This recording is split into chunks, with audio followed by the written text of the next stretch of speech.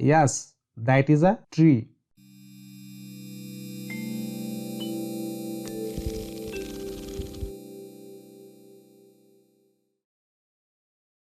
دورة اللغة العربية السهلة آسان عربی کورس.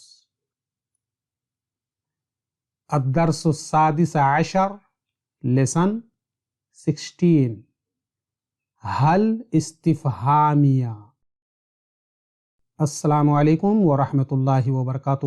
میں ڈاکٹر عبدالرقیب مدنی آسان عربی زبان کا 16واں سبق لے کر آپ کی خدمت میں حاضر ہوں. آج کے سبق میں ہم حرف استفہام حل کو سمجھیں گے، پڑھیں گے اور مشق کریں گے. لیکن آگے بڑھنے سے پہلے ادوات استفہام پر ایک نظر ڈالتے ہیں تاکہ انہیں سمجھنا اور یاد رکھنا آپ کے لیے آسان ہو جائے. ادوات الاستفہام انٹروگیٹو پارٹیکلز. تو ادوات الاستفہام کیا ہے؟ نمبر 1 وہ الفاظ جن کے ذریعہ سوال کیا جاتا ہے.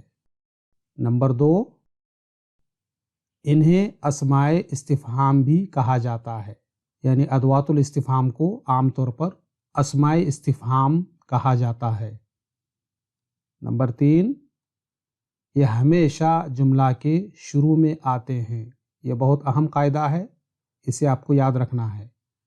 تمام ادوات استفہام ہمیشہ جملہ کے شروع میں آتے ہیں.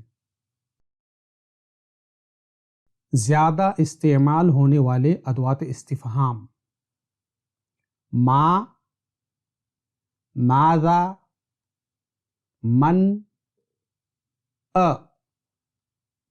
هل، کیف، این، متی، کم، ایو.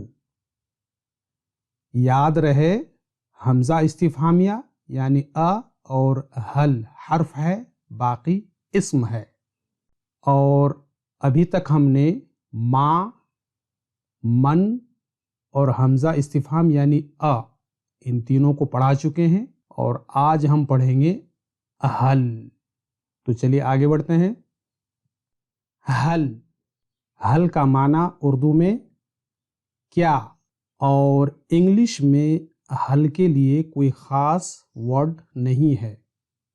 انگلش میں حل کا معنی پیدا کرنے کے لیے از اور آر جیسے ہیلپنگ ورب کو سینٹنس کے شروع میں لاتے ہیں، جیسا کہ ہم آگے مشق میں دیکھیں گے. اور عربی میں حل کا جواب 2 لفظوں سے دیا جاتا ہے. ایک لفظ ہے نعم یعنی ہاں، جی ہاں، اور انگلش میں یس. اور دوسرا لفظ ہے لا یعنی نہیں، اور انگلش میں نو. مثال دیکھتے ہیں. ھذا شجر، یہ ایک درخت ہے. دس از اے ٹری. یہ سادہ جملہ ہے، اس میں کوئی سوال نہیں پوچھا جا رہا ہے. اب اس جملہ میں اگر حل داخل کرنا ہے تو کیا کریں گے؟ سب سے پہلے شروع میں حل لائیں گے. تو یہ ہم نے شروع میں حل لا لیا. اب یہ کس طرح بنا؟ حل ھذا شجر. اب چونکہ یہ سوالیہ جملہ بن گیا ہے، اس لیے عربی میں اس کے آخر میں سوالیہ نشان یہ لگائیں گے. اب یہ جملہ بن کر بالکل تیار ہو گیا. حل ھذا شجر، کیا یہ درخت ہے؟ از دس اے ٹری؟ اس کا جواب نعم، جی ہاں، یس. ھذا شجر، یہ ایک درخت ہے. دس از اے ٹری. پھر سے ایک بار. حل ھذا شجر، کیا یہ درخت ہے؟ از دس اے ٹری؟ نعم ھذا شجر، جی ہاں یہ ایک درخت ہے. یس دس از اے ٹری. دوسری مثال. ھذا خشب، یہ ایک لکڑی ہے. دس از اے ووڈ. اس میں اگر حل داخل کرنا ہے تو اس کے شروع میں حل لائیں گے. تو یہ ہم نے حل داخل کر دیا. اب یہ جملہ کس طرح بنا؟ حل ہادہ خشبن. ٹھیک ہے، لیکن ہم جملہ کو تھوڑا سا بدل رہے ہیں. یہاں پہ خشب کی جگہ میں کوئی اور لفظ لے کے آتے ہیں. تو یہ ہم نے ہادہ خشبن کو ہٹا دیا اور اس کی جگہ یہ جملہ لے کے آیا، ہادہ شجرن. حل ہادہ شجرن. آخر میں سوالیہ نشان لگائیں گے. اب یہ سوالیہ جملہ بن کر کے تیار ہو گیا. اس کو کیسے پڑھیں گے؟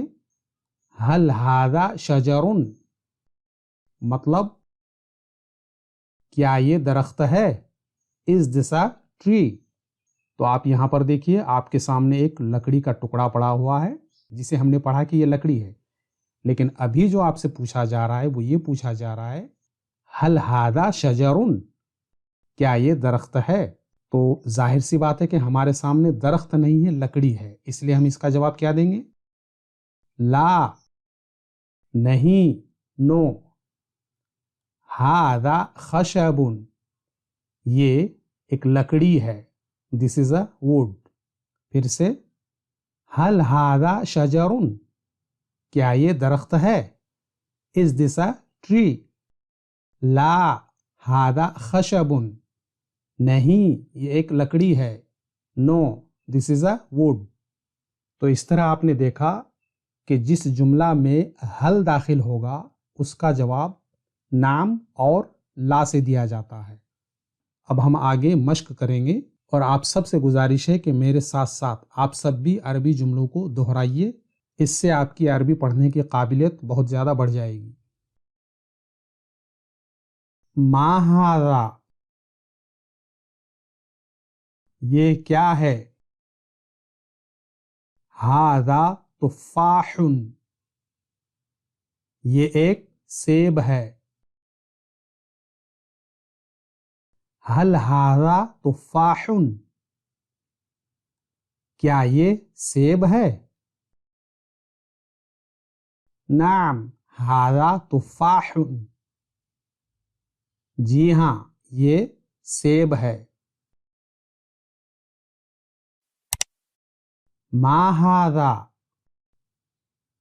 یہ کیا ہے؟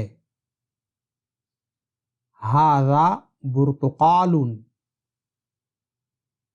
یہ ایک سنترا ہے. حل ھذا تفاح،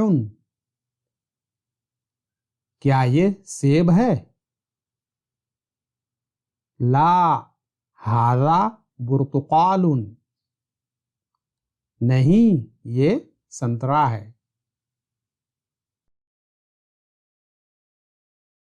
ما ھذہ، یہ کیا ہے؟ ھذہ فراولۃ، یہ ایک اسٹرابیری ہے. حل ھذہ فراولۃ، کیا یہ اسٹرابیری ہے؟ نعم ھذہ فراولۃ، جی ہاں یہ اسٹرابیری ہے. ما ھذہ، یہ کیا ہے؟ ھذہ تمرۃ، یہ ایک کھجور ہے. حل ھذہ فراولۃ، کیا یہ اسٹرابیری ہے؟ لا ھذہ تمرۃ، نہیں یہ کھجور ہے. دھیان دیجئے، عربی میں آپ تمرتن اور اسی طرح تمرن بھی استعمال کر سکتے ہیں. تمرتن، تمرن دونوں استعمال کر سکتے ہیں. ما ھذا، یہ کیا ہے؟ ھذا تین، یہ ایک انجیر ہے. حل ھذا لیمون، کیا یہ لیمو ہے؟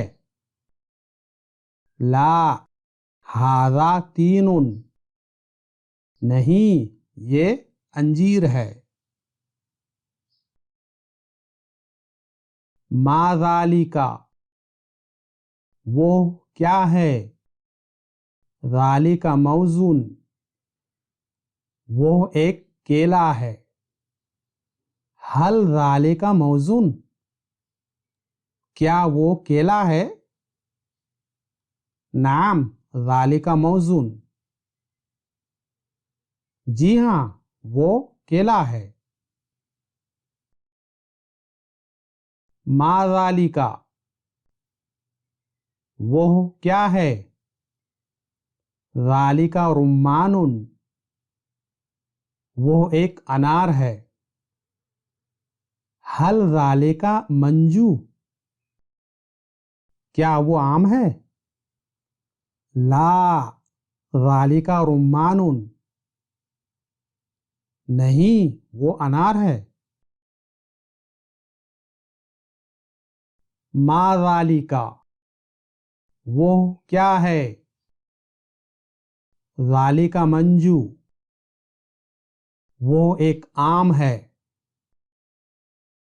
حل ذالکا منجو کیا وہ آم ہے. نعم ذالکا منجو ہاں وہ آم ہے.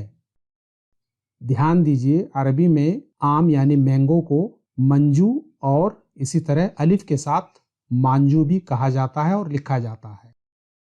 آج کا سبق یہیں پر ختم ہوتا ہے. اگلا سبق لے کر کے بہت جلد آپ کی خدمت میں حاضر ہوں گے. تب تک کے لیے اجازت. والسلام علیکم ورحمۃ اللہ وبرکاتہ.